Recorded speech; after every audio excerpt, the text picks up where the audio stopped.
kick off now. Welcome to the Scrutiny Social Services on the 2nd of February. I'm going to read my report here. I would like to remind everybody that some of the instructions included in this remote meeting were protocol. Everyone will be muted if you are asked to speak. You unmute yourself to speak and mute again when you finish.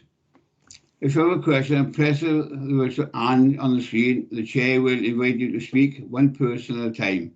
Please do not begin to speak until the chair invites you in. If you have a comment to make, you should only raise the symbol on the hand on the chair.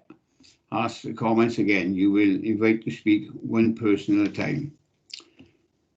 If for any reason a member because to leave the meeting, then you must indicate to the chair before leaving. Please raise your hand or send a message on the chat. Case law is clear. You are not allowed to vote if you haven't heard the full debate.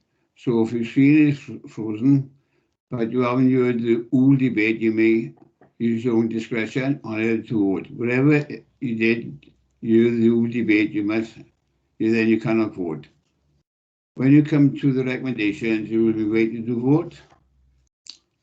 Could I ask all officers and guests to turn off their cameras so that only elected members and lay persons are on the screen? You should turn on your camera and microphone while you're speaking or on that and leave them.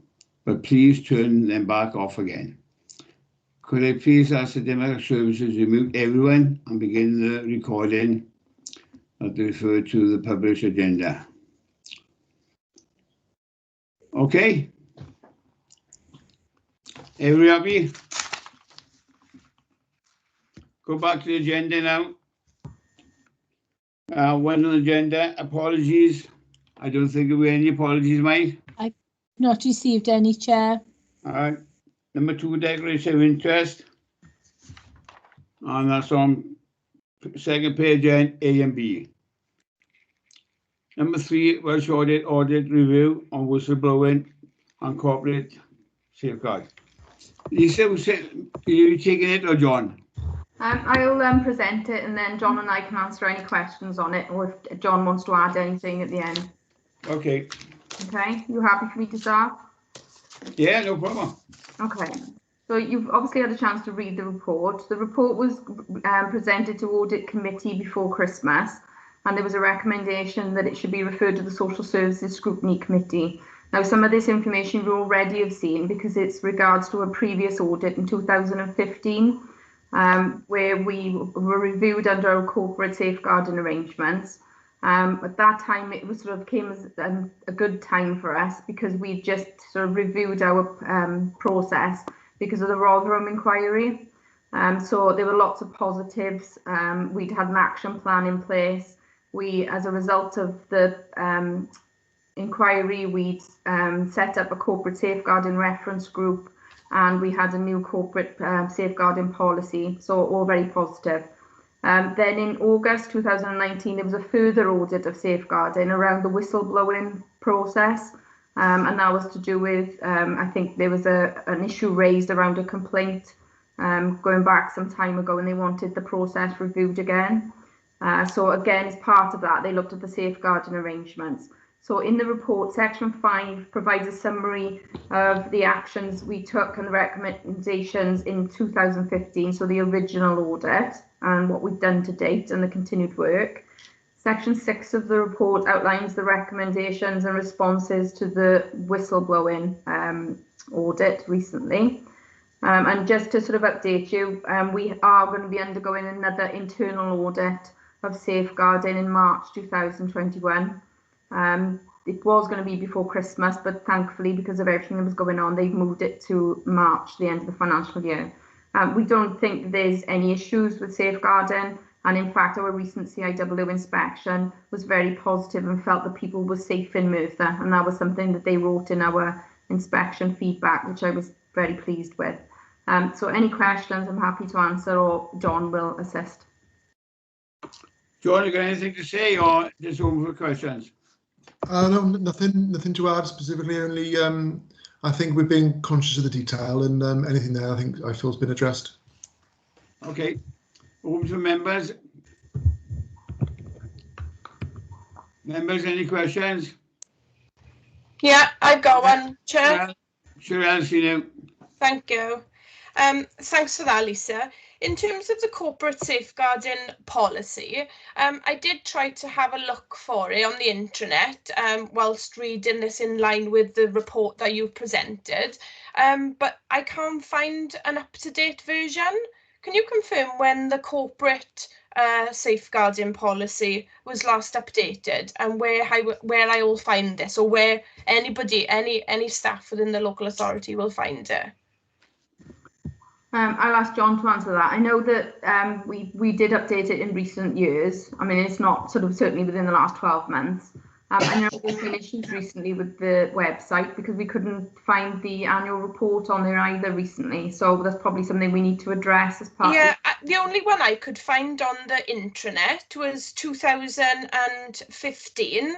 And that said that it needed to be updated in 2017 and every 3 years thereafter, which would have been September 2020. But I can only find the 2015 version. So that's a little bit concerning for me. It was updated, but it's likely it probably needs updating again. So we'll do that probably post the audit. John, do you want to come in? Yeah, only the note I looked just the other day, and I found the same one from 2015. So as part of the corporate safeguarding corporate reference group, and that's on the agenda there to update it. I did have a look at it, and I have to say it's written post Social Services Wellbeing Act, which was a big legal change for us in social services. So I'd say it was still very relevant, but in April we had enforced the Welsh safeguarding procedures. So I think it deserves a refresh, given we've had those procedures are based on the same legislation that came in that the current safeguarding policy was based on. But I think it's time for a refresh, given, and we can make sure that they're in line with the new procedures. So that'll be for the corporate reference group. Yeah, that's definitely something that I was going to recommend through scrutiny today. You know, if it hadn't been refreshed already. So I'm really pleased if you could pursue that. That would be really useful. And similarly for the whistleblowing policy as well, John. Again, I can only find 2015 reference policy. You know, in terms of making sure that we are reviewing processes and policies, I think it's really vital that two such important policies are kept up to date in line with current legislation, to make sure that we can make sure we're not fundamentally missing anything within our policies, you know, moving forward. Okay, thanks, Councillor Jago. We've got a corporate reference safeguarding group in the next 2 weeks, so I'll put that on the agenda. Excellent, thank you. It was just in terms of looking at the report and the whistleblowing arrangements and sending reminders out to staff, and I'm aware of that because I'm on, you know, the all staff mailing lists, and I've seen those sorts of things, but I think that needs to be followed up with a thorough and up-to-date policy behind it as well. Okay, thank you. Thank you. Human Resources are represented on the reference group, so something we can discuss with them. Excellent, thank you very much, John. John, can you let us know that that's been done?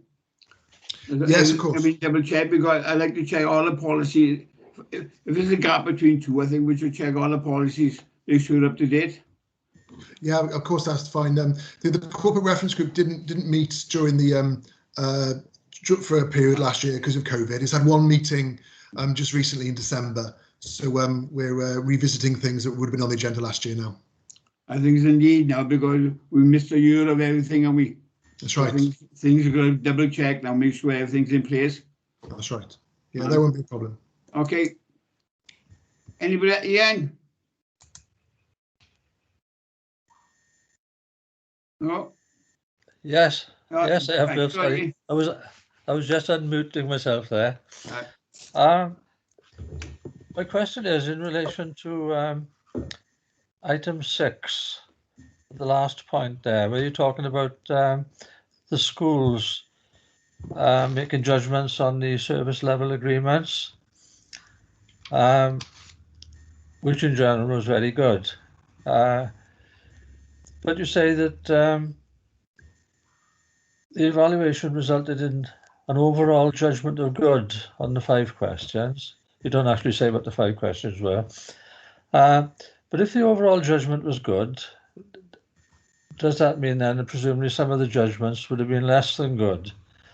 And can you tell us a little bit about those and what remedial action you took about them? Thank you.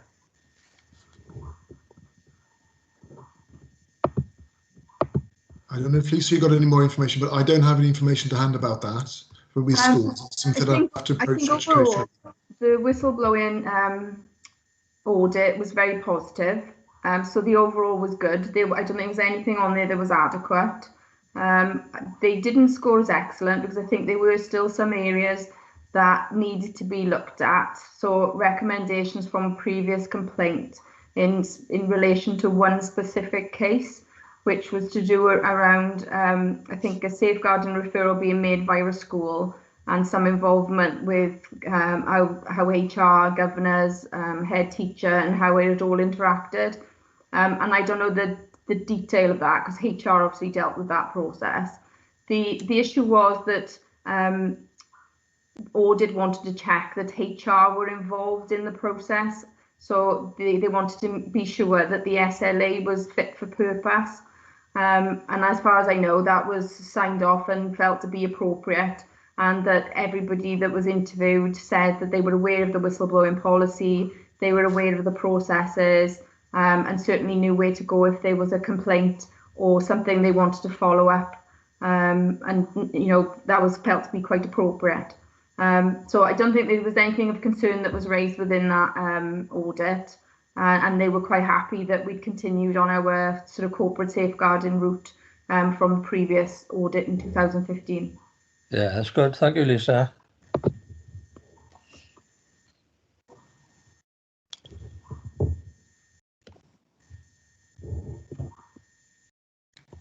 Councillor Smith, you've got 2 hands up. Councillor Salmon. I know, I see you, sorry. It's a senior moment. Gareth, do you want to go first or shall I? Yeah, go on, Dec. You can go first. Lovely. Thank you, Gareth. Thank you, Chair. It's just a couple of little ones in regards to the whistleblowing. Some people would say that a healthy organisation would have a fair amount of whistleblowing because it would show that there was a confidence in the organisation and a faith in the system. Can you tell me how many? There's no figures in the report, and I was just wondering, can you tell me how many incidents of whistleblowing we've had over the last few years, and also where we are compared to other local authorities, and maybe in the number of incidents? Councillor Salmon, I'm not aware of the numbers for that. I can certainly go away and find out.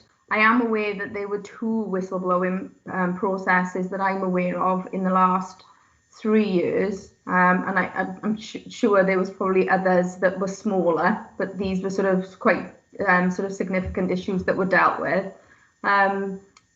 So as far as I know, as part of the first whistleblowing complaint that was made, then obviously the policy was updated and staff were made aware of the process for wanting to raise any concerns or highlight any complaints. But I'm not aware that any others have been made outside of those 2 that were made within the last couple of years. Lovely, thanks, Lisa. Is it possible to get figures from other local authorities? Because as you said, that staff, I mean, they may be aware of a policy, but are they confident enough to come forward? I don't know if you can get those figures as well. We'll certainly find out. I would have thought the information is public, so we'd be able to find that out. I mean, what I would say is sometimes staff raise concerns and they're not necessarily under the whistleblowing policy because they're either sort of raised as grievances or complaints, and then they're dealt with, and if they're happy and satisfied with the outcome of that issue they've raised, then it doesn't progress any further, so it may not come under the whistleblowing policy. So that's not to say staff don't raise concerns with us, they do, but they are dealt with. Okay, lovely. Thank you, Lisa. That's all, Chair. Thank you. Okay, thank you. Gareth? Thank you, Chair. Couple of questions, please. The first one relates to paragraph 4.3. Regarding reporting back to Scrutiny and Council. Do we know when the next report is due, Lisa, or not? I think it's on the work programme for the forthcoming year. I would have thought in the next couple of months, and certainly there'll be a report following our internal audit. Yeah, thanks, Dar. And my other one then is in relation to paragraph 6.4, around staff being advised of the policy. Is there any specific attention drawn at the time new starters join the authority? It would be part of the induction process, so they'd be signposted to relevant policies they need to be aware of. And I know that comms sent out with a policy to all staff, sort of intermittently throughout the year. So I know it's been sent out a few times in the last 12 months. Yeah. Why I was specifically homed on new starters was the fact that the intermittent ones could come a while after they started. Yeah. Well, I mean, obviously, we'll make sure that's part of their induction, and HR, obviously, we'll look at that and make sure it's on there. Yeah. Thank you, Lisa. Thanks, Chair. That's all I have. Okay, anybody else, any questions? Everybody happy? The only question I got, John, do you understand the safeguarding and the whistleblowing group? Are they the same group or a different name, different people on it? So do you mean the corporate safeguarding reference group? Yeah. That covers a wide area within the council. It's one group, and this is a recommendation from that was from a few years ago. And we have senior managers across the council that are on the invite list. Okay, thank you. It's one group. Councillor Smith, I wonder whether I could come in just to make a few comments, if I could. Yeah, carry on, Chris. Thank you, Bill. Yeah, I think it's fair to say, obviously this report has come today following that complaint in August 2019 received by the Wales Audit Office. But to be fair to Lisa and John, the responsibility for whistleblowing in Merthyr Tydfil Council doesn't rest with social services, it sits with corporate legal. So it may, if committee, Councillor Smith, have further questions on whistleblowing, it may be better perhaps to ask Caris Kennedy, who leads on this corporately for the council.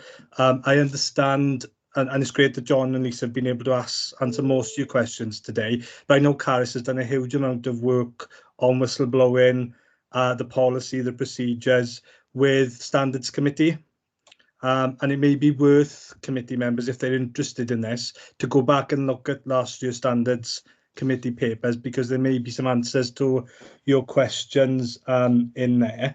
Chair, I wanted to thank Councillor Jago, obviously through her due diligence in terms of reading the papers and cross-referencing, for flagging up about the corporate safeguarding policy, because it's important. I'm the council safeguarding champion. I sit on council's corporate reference safeguarding group, and obviously as a cabinet member. So Lisa's committed, and John, they will agenda that. We'll work with HR to get that policy updated, and I'll commit, Councillor Smith, that we'll share when that policy is updated. We'll share that with committee members as well, and make sure, Councillor Jago, that it's available on the council's intranet site as well for our staff to be able to access it readily, because it's important. It's such a key policy that it needs to be accessible and available to staff.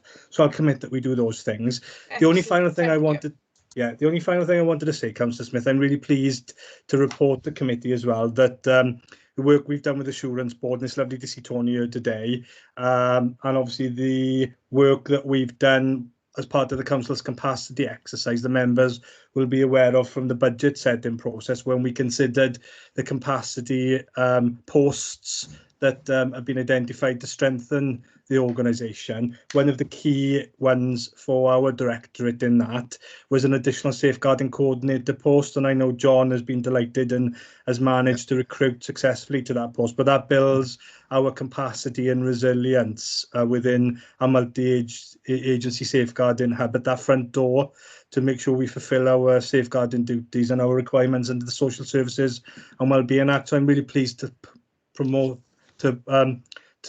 report to committee that Cabinet and Corporate Management team have given Lisa and John, in terms of exercising our duties and responsibilities to safeguarding. It's a high priority for the council.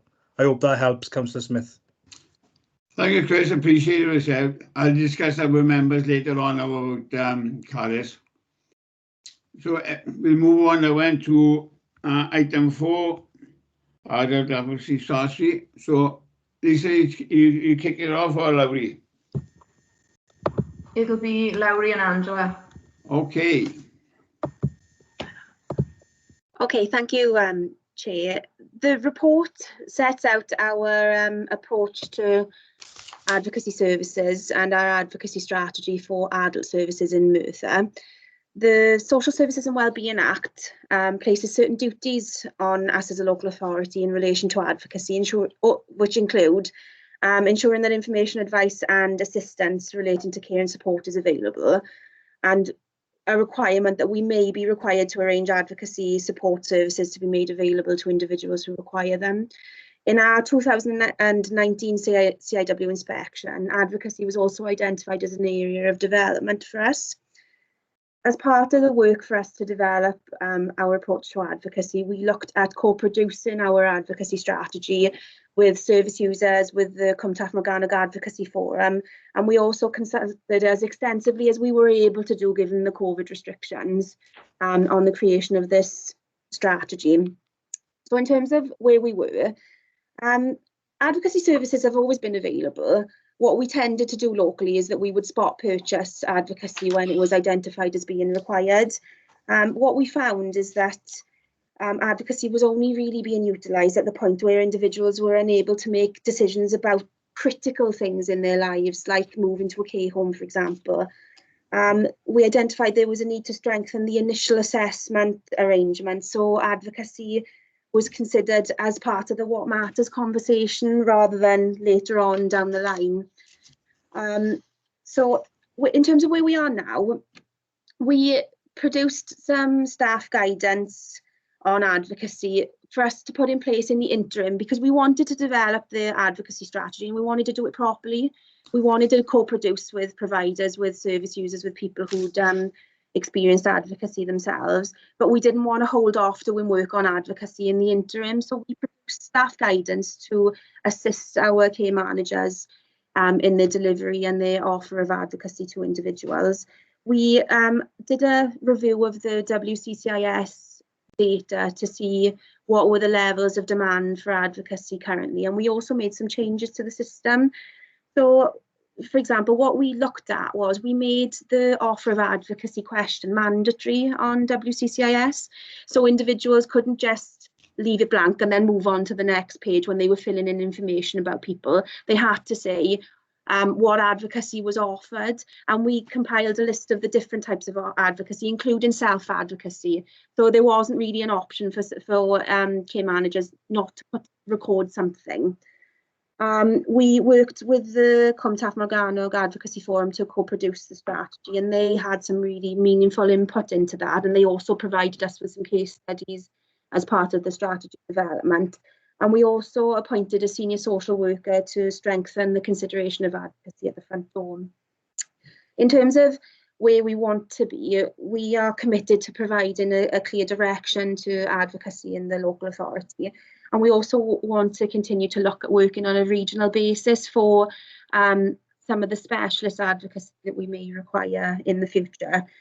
In terms of what we need to do next, we agree that we need to continue to work regionally. We need to look at improving our data collection. And we want to use that improved data collection to be able to assess what our advocacy requirements are and what the demand is.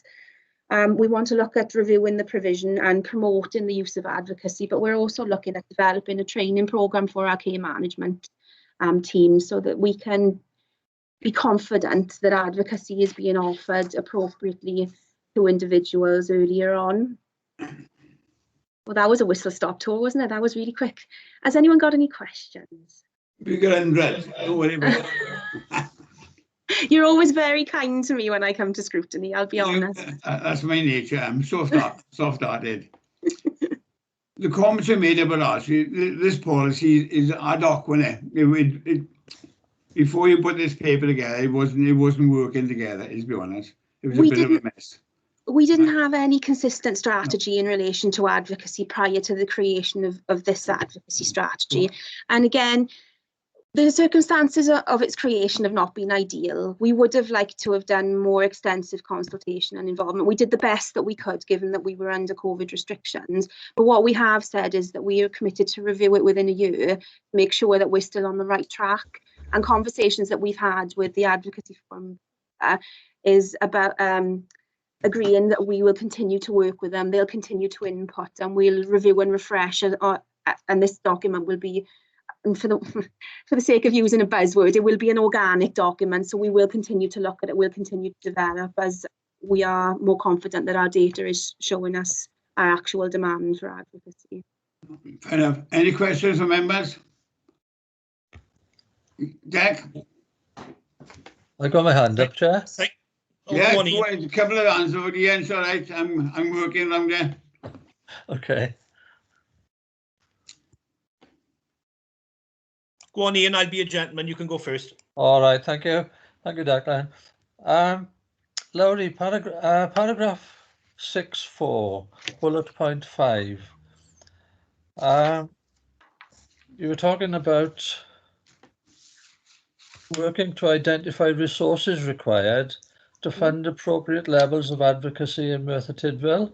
Yeah.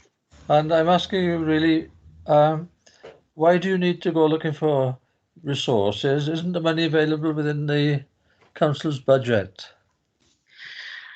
At the moment, the data that we have doesn't suggest the need to commission a bespoke advocacy service, because the demand levels are not significant enough to require anything more than what we're currently doing, which is spot purchase as and when.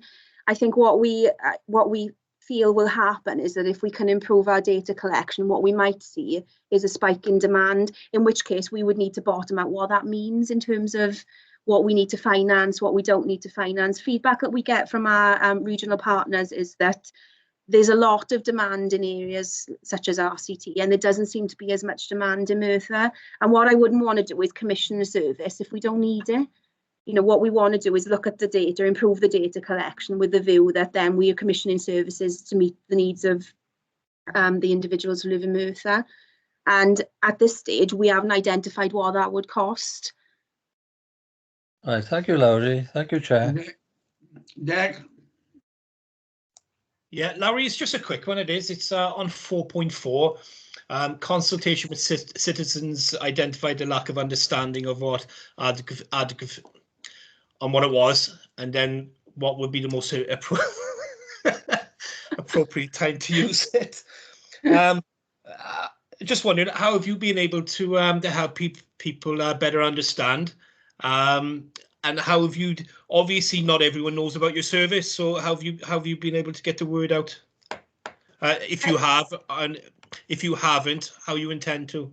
Okay, the advocacy strategy identifies our approach to this. So part of this is around training for our staff. So awareness raising for our staff, some training for them around having those meaningful conversations. Part of it is around raising awareness in the community. What we found when we spoke to people was that normally they would say things like, oh, my family or my daughter or my son or my sister or whatever advocates on my behalf. Feedback that we had from providers is that that's not always the most appropriate way for somebody to have an advocate. So I think it's a piece of work that we need to explore in terms of raising awareness with our citizens, so our residents in Merthyr, but also around raising awareness amongst our care management teams about helping them to have that meaningful conversation. And I give this example a lot, so excuse me if you've heard it before, but there are ways that to talk to people around advocacy. So if you're asking somebody, you know, do you need help making decisions about your life? Well, I'm pretty sure I know what I would say if somebody asked me, do you need someone to make decisions for you? Whereas if you were asking somebody, do you need a bit of support because this process that you're going through is really complicated? That's a different way to ask the same question. And what we want to do is look at the more supportive way that we can have these conversations with people to make sure that if they do need advocacy, that we are providing that to them. And some of that will be around raising awareness. We've worked with our social care workforce development team to identify training for our care managers. So we're in the process of trying to arrange that before the end of March. And we've had quite a lot of interest from our care managers, especially those at the front door and those in our longer term teams. So we've had, that's been really positive. We're going to review the WCCIS data to see if the changes that we've made to the system have had an impact in terms of the numbers, because what we're hoping is that now that people can't just move on, they have to genuinely think about, well, do I need to offer advocacy? They have to really think about, well, what advocacy am I offering, and is that the most appropriate way? What we're going to do as well, we've updated staff guidance, and I continue to update that with the advocacy services that are being provided, because it is surprising how much things change as well over time. So, for instance, Age Cymru have started a new project called Hope, and that is a peer advocacy service run by volunteers, and that's only just come into fruition. So I'll be updating the staff guidance to reflect the fact that this service is available to individuals too, and our intention is that we're going to update our policies and procedures on the intranet so that they're available to all of the professionals as well, so they know what's available for them to offer. Because what I found when I first started this work is I had a look on Dewis about all the advocacy services that were available in Merthyr, and there were hundreds and hundreds. I thought, oh my God, this is brilliant. But actually, when I went and contacted those providers individually to find out what the referral pathways were, what the cost was, a lot of them actually weren't providing advocacy services in Merthyr. So I think if it's confusing for me, then it must be very confusing for someone who's going through a crisis period in their life. They want simple information that's easy to access. And for our care management staff, we want to make it really simple too, because they're thinking about a lot of different things while they're trying to support an individual. So that's our plan in terms of raising awareness. We're going to look first at targeting awareness raising amongst our staff, and then we'll look to see if we need to expand it further into raising awareness amongst our communities. Okay, thank you, Laura. Thank you, Chair. Anybody, any other questions? Tony? Tone? I have no questions. I got a comment there as well. No. So shall I wait? Can I finish the questions first and then we go on comments? Yeah, I'll come after. All right. Any other questions come in? Yes, please, Bill. Yeah, Gareth? Yeah, I don't know. It's just, well, it's a question. It's not on the actual strategy itself or the document itself. It's about some information within it that I was surprised about. Okay. The number of hearing impaired people in Merthyr is 8,000, and obviously it's got an upward line on coming in future years, and obviously dementia under 65.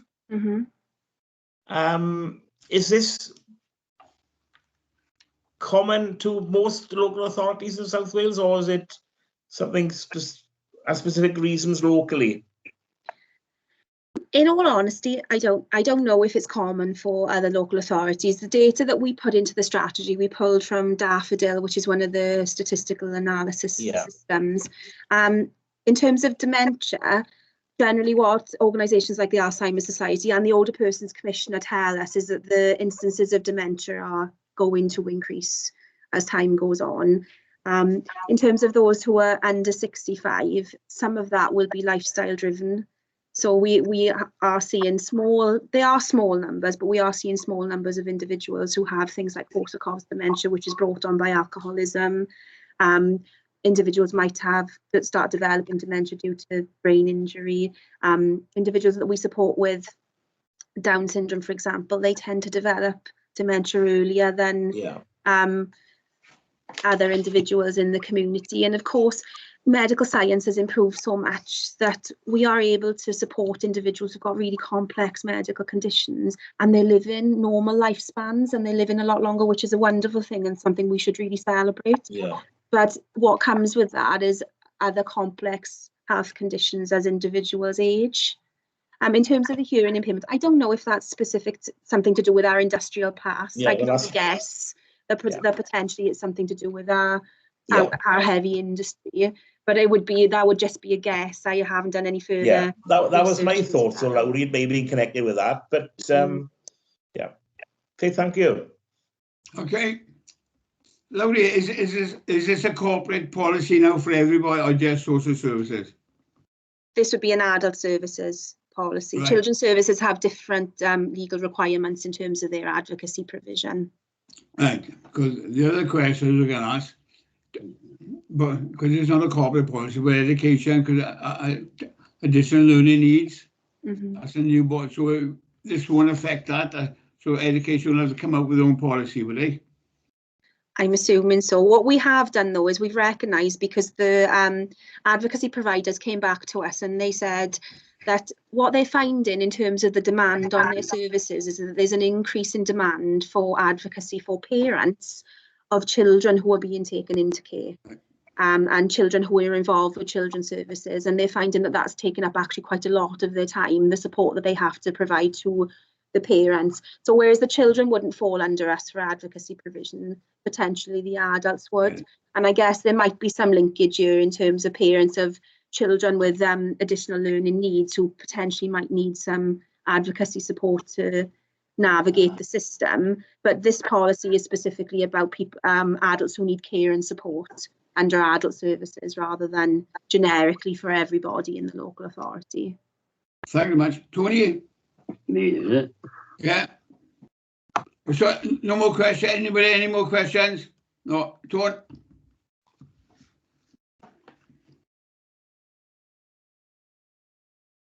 You knocked yourself off, have you?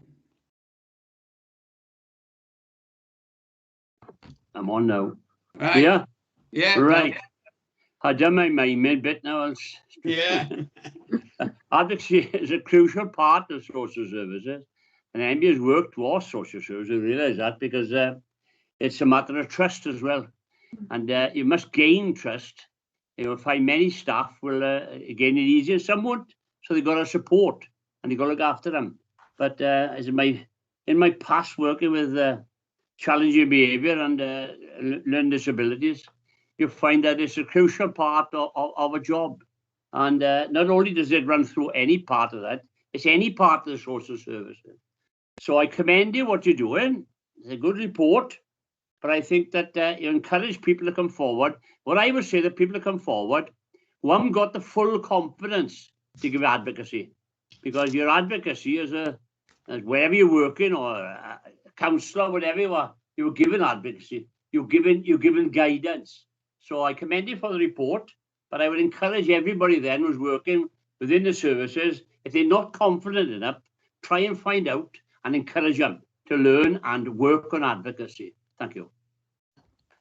Thank you, Councillor. Appreciate it. I think it was very good. The only thing it's a very good report, and we need it badly. Are we going to build it in? So what I'm asking now, right? So can you come back in 6 months' time to review this? Where are we going? What have we done to fill the gaps in between? Because as you said yourself, there's a lot of gaps there. How we take it forward? Yeah, of course. So I like to have this 6 month time it goes to council. 6 months from council when it's okay by council. Lisa, is that all right with you? Yeah, that's fine, Councillor Smith. Thank you very much. So are we happy so far? Should we take it forward? Members happy that there'll be a review 6 months? All right, thank you. Thank you very much, appreciate it. So now we got Children's Services, so I'll see that's I think Lisa and Tara. Yeah, Tara will take you through it, Councillor Smith. I think she's No on. problem. Afternoon, everybody. We last provided an overview from Children's Services of our strategy in March 2020, and I think it would be very accurate to reflect actually that at that time we couldn't anticipate the unprecedented times that we would face really over the next 12 months. Children's Services strategy sits under and is in line with relevant legislation such as the Wellbeing and Future Generations Act, and consequently our strategy embeds the 5 Sustainable Development Principles. It also is in line with the Social Services and Wellbeing Act. The strategy looks to optimise opportunities to work in collaboration with partners and in the context of our regional footprint. It directly links to the corporate vision statement and includes the focus on the future within it. Under Children's Services Strategy, this sets, as you'll see in the report, 6 key building blocks of success, 3 of which focus on shaping operational delivery and are subsequently led by the 2 principal officers who sit within Children's Services. And the further 3 focus on creating a climate that shapes the long-term sustainability and effectiveness of our service.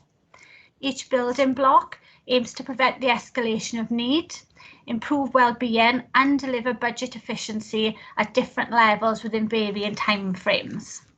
In terms of the building blocks themselves, you'll see from the report that there's early intervention that supports families accessing the right help at the right time. And that's about making sure that children and their families receive the right help at the right time to prevent unnecessary escalation in need. You'll see that there's the support and change element that looks at us making the right decisions at the right time. And that's about us making sure that intervention is evidence-based to prevent further escalation of need and risk. And where we need to look after a young person, we do so at the right time, ensuring every safe opportunity for them to be cared with within their family unit is exhausted. There's the element of success, sustainability and transition. And for our looked after young people, this is about them being in the right environment at the right time.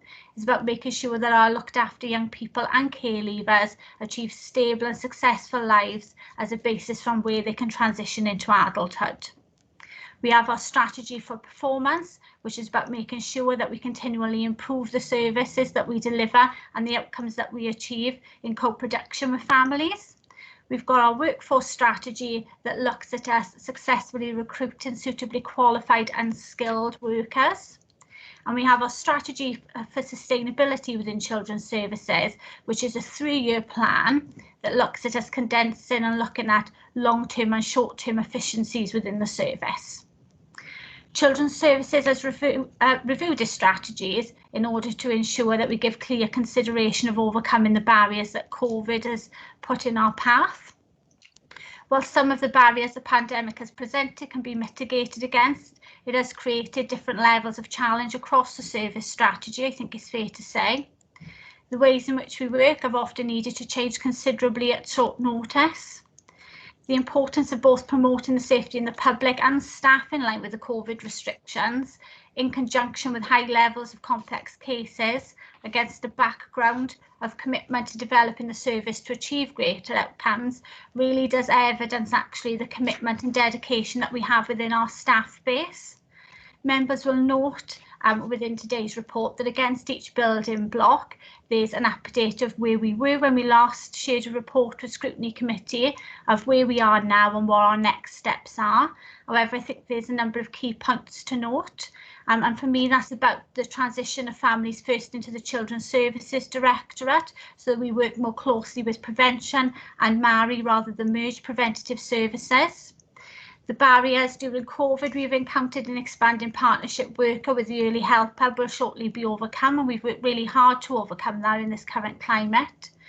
You'll note from the stats within today's report that the referral rates into the Early Help Hub have now recovered to pre-COVID levels, which I think is very significant in this current climate, and has taken a considerable amount of awareness work by staff to promote families and support practitioners to refer families into the Early Help Hub.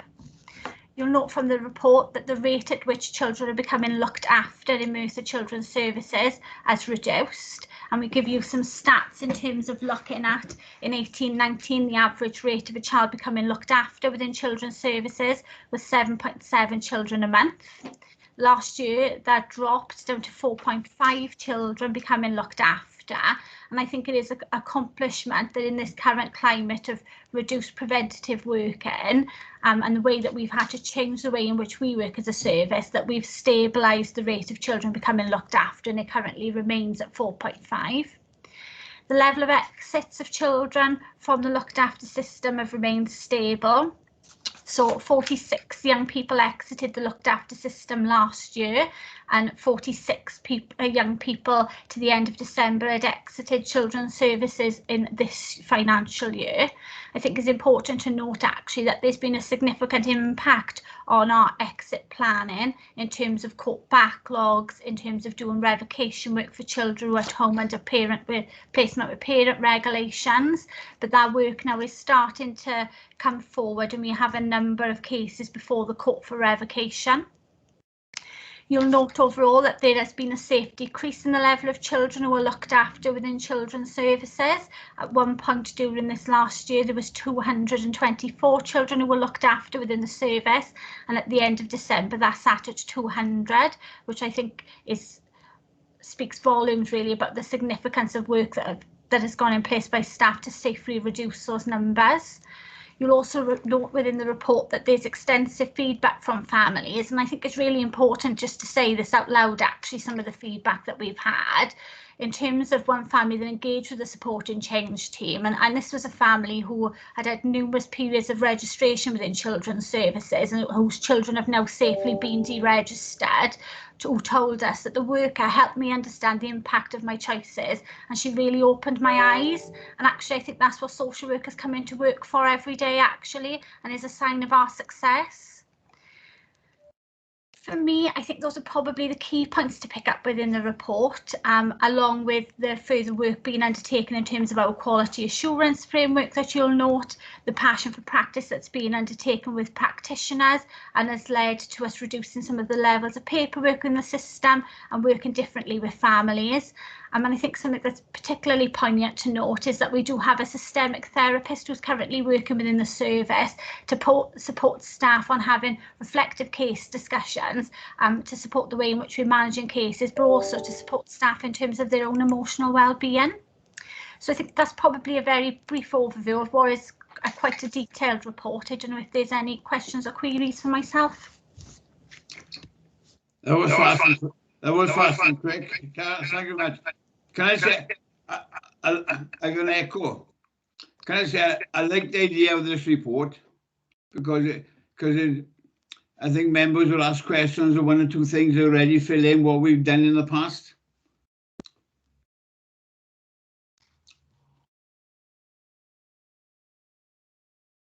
Can anybody hear me? All right. Yeah. Yeah. I got a question. Yeah, go on. Let me see you. Thanks for that, Aaron.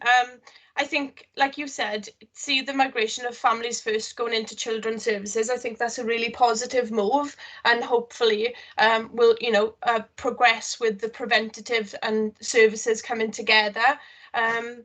I agree with the report that, we still need to do more and invest more in preventative services, which will hopefully reduce the number of children looked after that we have as a local authority. And it's great to see that the positive changes that the supported change team are doing, and you can really see the impact of that work, which is phenomenal because it's actually changing families' lives. So that's some really good feedback there. So thanks for that. In terms of the early help hub, earlier intervention, right time, right help, right time. It says in there that it went live September 2019, so we've been well over the first year of the programme now. And based on the report that you gave last March, it said that you'd look at doing an evaluation of the early help hub because it is a new programme to the local authority. So I was just wondering, have any annual evaluation been done, and has that focused in on the evidence of need and the effectiveness of the overall service? Thank you, Councillor. I think it's fair to say that we're very mindful that is something that we wish to do in terms of the early help hub, and it does need an evaluation. I think we've reflected upon doing an evaluation at the right time so we get the right feedback to inform our service delivery moving forward. the pandemic has actually had quite a significant impact on the referral rate into the Early Help Hub, in terms of working with partner agencies about how they engage with the Early Help Hub. So I'd be quite keen actually to probably give us another 12-month period of where we look at actually what the Early Help Hub can do, and then have an evaluation that will be less impacted by unprecedented times. Okay. Okay, no, that's absolutely fine. And in terms of the Early Help Hub through this pandemic, are people aware that it's still, actively available, out there in the communities? I think it's fair to say that we've reflected upon the referral rate and have actually undertaken some considerable work in terms of awareness. I'm sure that members will be aware that there's been quite an active presence on Twitter and the council's Facebook page. Equally, we've gone back to agencies that are still having face-to-face or frequent contact with families, and we've undertaken a number of awareness sessions. We've recently, just prior to the last period of lockdown restrictions, did a package of work with education, and then when we mapped that, within 2 weeks we'd seen quite a significant increase in the level of referrals. So we know that when we are doing that work, it is having a positive impact, and I think for me that would be an indicator of why we've reached the referral rates back to what they were pre-COVID. Yeah, definitely. Okay, thank you for that. The next one I got is on, sorry, I got to scroll down. The strategy for improving performance. Again, in there, it's great to see the work that's being done now around the quality assurance framework. That's really positive for us in Merthyr. In terms of the corporate self-evaluation, I just wanted to gauge where we are with that as well as part of the strategy for improving performance, because I couldn't see it in there. Apologies if I've missed it. In terms of the corporate evaluation, I think it's fair to say that that's in progress. The learning from our quality assurance framework and from the strategies heavily feeds into that. And I know that last year was our... Oh, sorry, Tara, you broke up. Sorry. In terms of the corporate evaluation, that's currently in progress. And what I would say is our learning from the quality assurance framework and the service user feedback always feeds very heavily into that. So hopefully that'll be with the relevant people shortly. Right, okay. And I just got one last one then on the strategy for sustainable children's services. It refers to the action plan, and I know that briefly earlier you mentioned that that is a 3-year action plan. I was just wondering what period that covers, please. What 3 years? So that plan was revisited and put into place in April of last year, so 2020. So it will go until March 2023. We have had to revisit that plan, obviously in line with COVID, just to make sure whether any barriers that were in place we looked to overcome, or whether there was a new or different way of working that needed to take place. But within that strategy, we do look at short-term efficiencies, so things like our Closer to Home project, and longer term efficiencies in terms of our work in terms of prevention and the Early Help Hub. Super, brilliant, thank you. Thanks. Okay, Gareth.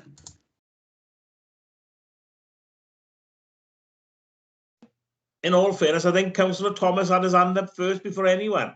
Okay. That's okay, I don't mind. It's a very quick one anyway, Chair. Thank you, Gareth. Taryn, point 5.7 regarding the Early Help Hub referrals. I noticed that you've given the total number of referrals there. I noticed the number of assessments runs at about 10% of the referrals. I was wondering if you could explain to me why that would be. Of course, Councillor Thomas. So when a family is referred into the Early Help Hub, we make contact with them to undertake a what matters conversation.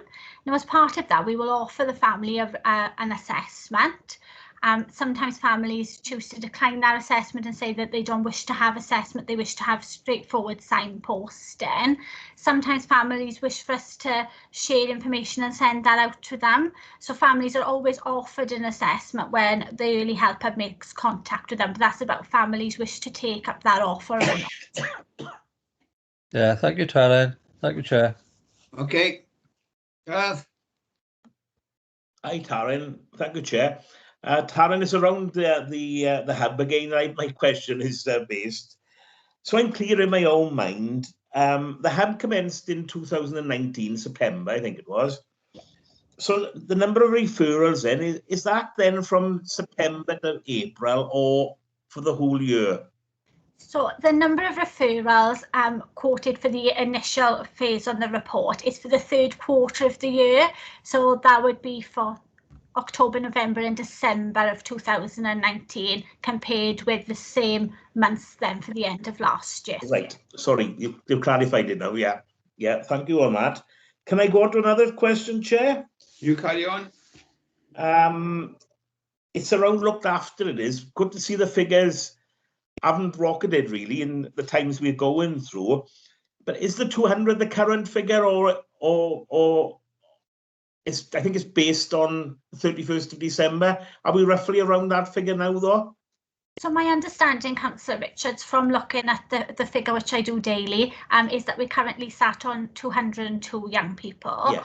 What I would say is that those figures generally fluctuate between 2 and 3 young people a week in terms of children coming into the looked after system and the court process. Yeah. But there's no real rocket in then, really, in many respects, you know. That's what I was getting at, which is good to hear, really, isn't it? Yeah, I think the figures have remained relatively stable. Yes. And when we have seen a significant decrease, that's been linked to a targeted piece of work that's been undertaken. Yeah. And my final one, Chair, is around, let me scroll.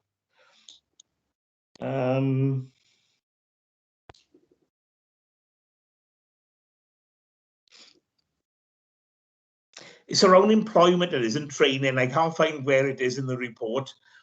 But is the pandemic going to have any impact on the assistance or what work we've done around that? That's basically my question. Are you able to give any indication at this stage, or is it a bit early? I think it's a bit early to give an overall view, but I think it's fair to say that it has clearly posed some barriers for us in terms of young people going into work-based provisions and lots of employers not currently being open for us to explore opportunities with them. That is a natural barrier that I do anticipate will have an impact on us moving forward. Yeah. Because obviously the general labour market is looking pretty grim at the moment, isn't it? So they must have some effect, I would have thought, on the care leavers as well, I would have thought, but that's just a comment. And okay, thank you, Chair. I just think that it naturally will have implications, but just for members to be aware, because I know that we were very keen for some figures last time that we met, that there's currently 32 young people under the pathway to work. Yes, yeah, which is great. And just a final comment, it's good to see the 3 were recruited in the workforce. Yes. Because I think I had a bit of doubt on that, so I got to eat my words, I think, really. It's good to see it. Definitely good. Thank you. Any more questions, anybody? Can I say this is a very good report. Also, from September, we can see a difference, things happening. We're moving forward. As you said, we were stuck in a bit of a rut, but now things are happening. I mean, I can see a difference of the way you're talking, way things are happening, and where you're talking and consulting with other people and the support you're having. So I'm hoping that this will improve as we go down the line. I can say thank you very much. Appreciate it. Thank you, Councillor Smith. Okay, bye-bye. Bill, I've just got one comment, if that's all right. Yeah, carry on, Jack. For Taryn, it's just to say thank you to you and all your colleagues for all the work you've done in reducing the numbers of children looked after. It's good to see, and it's good for the whole borough. Okay, thank you. We'll go back to the agenda now, and I think Lisa's going to make a comment, give us an update on the coronavirus. Okay, I will try, and if you've got any questions, I'll answer those. Since we last spoke, the vaccine programme is now moving at pace. And I guess you'll be aware on Twitter, they're obviously putting dates out most weeks about how many people have now been vaccinated. So from a point of view of our care homes, all the staff and residents have been offered or had a first vaccination. The only ones who haven't are those staff who've not wanted the vaccine, or those who tested positive of COVID within the last 28 days. And obviously they can't have the vaccine until after that 28-day period, but they've all got appointments. And that's the same for the homes that are classed as red if they've had COVID in them. So arrangements are being made to make sure that they all have their first vaccination. But certainly the target of the 31st of January was met, and all the homes, there were plans in place for those to be vaccinated. I would say the majority of our frontline social care staff have had their first vaccination. And again, I think we've had 1 or 2 have said they don't want it, but most, and I'd say probably 90+% have been very favourable about having the vaccine and, looking forward to having it really, and we're eager to sort of book their appointments. The only ones again who haven't are those who've had COVID and they can't have the vaccine within 28 days. So there's plans in place for that. There is now a plan in place with regards to ongoing testing for staff. So there was a Welsh Government directive. There's been some pilots done around the lateral flow tests, and we've now ordered supplies of those so that frontline social workers, dom care workers, and care homes will continue, be regularly tested, and they can test themselves before they visit, so that that virus is not being spread. I mean, up until now, the dom care workers haven't been on the list for being regularly tested. So, we may have an impact there of losing staff who may be asymptomatic, but that's something we'll monitor as we move forward. You'll see in the media that obviously numbers of COVID for Cwmtaf Morgannwg are decreasing in the community, and we're seeing improved bed capacity within the hospitals. That's not to say that we're out of the danger zone. We've got to be really cautious, but it is positive that those numbers are coming down. And obviously that's having an impact that those staff who were isolating or who are tested positive have now returned to work. So although we did see a big impact at the beginning of December, there's a much improved sort of position with our staff. So that's really positive. The Ysbyty Seren, so our field hospital in Bridgend, is still being used. They are looking to sort of step some of that down, but at the moment there's still 80+ beds being used, and that's those who are recovering from COVID who have sort of been taken out of Bridgend Hospital, Prince of Wales, or PCH, or Royal Glamorgan, and that they can be stepped down to that facility. Obviously, when Seren does step down completely, those staff will be redeployed back into the areas they needed, and they will start looking at what services can be put back up and running again. And I think I've touched on staffing wise, we were sort of struggling before Christmas. We were relying on agency worker in the care homes and people doing extra hours just to cover shifts, but we managed to sort of survive Christmas, and we're in a better position now. And I think that's it really from an update point of view. It's still business as usual for us. It hasn't gone away, but day-to-day work is now up and running. The improvement plan, we're now looking at recovery, and regional work is back up and running. So we're getting back to, well, as best we can, normal before the pandemic. The only question I have, I think everybody's thinking of it, the staff that don't have the vaccine, how are they going to manage? Do they go back to work in the care home, or they go back to work because if they catch it, they spread it all over again? I think there's Welsh Government work going on and HR work going on as to what's going to happen with those staff who refuse to have it. I'm only aware of 2 staff who've been quite sort of reticent to have it. I think as more and more staff get vaccinated and they don't have a reaction to it, then the other staff who've perhaps been a bit more nervous about having the vaccine will then go ahead and have it. Nobody, as far as I'm aware, has had an adverse reaction. Those who've got allergies or, you know, particular illnesses, then they've been advised not to have the Pfizer vaccine, and they'll wait for the Oxford one and the other vaccine to be available. But generally, people, you know, they've had a sore arm or perhaps a sort of sore head for the following day. But generally, the message is very positive. Yeah, good. That's very good. Any comment, any questions from members? No, at least can I thank you very much for this, and also can I praise it to the staff because the work they've done. You can't see for the last 6 months. For the last 12 months plus, it's been tremendous.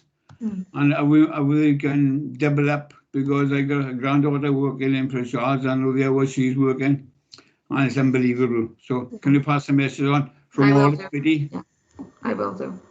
Okay, thank you very much. Yeah.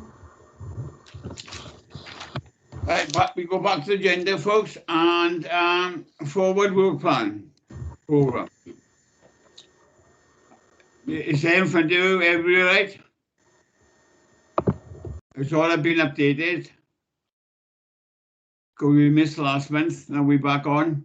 So the dates have just been altered. Number 7, scrutiny referrals. How do members feel? Because Councillor Davis made a comment about inviting Carys Kennedy on the legal for the children whistleblowing. Was it whistleblowing? That report. Do you want to invite her to discuss certain things? I'm leaving it to the members. I'd just be happy if we could have some assurance that the policies are being updated. Updated. He said he'll give us that, and as soon as I have it, I will pass it on. And perhaps if I see Carys, I'll ask for a written thing, paragraph. Is there? Yeah, Happy that's with that? fine. Great. Reflection, evaluation of meeting. Are you happy with it? We're busy. And I've got no other business. Nobody else have told me any other business. So I want to say I do appreciate you for your time. Thank you very much. Thank you. Thank you, Chair. Thanks, Chair. So long. Thank you. So long, everyone. See you, folks. Thank you.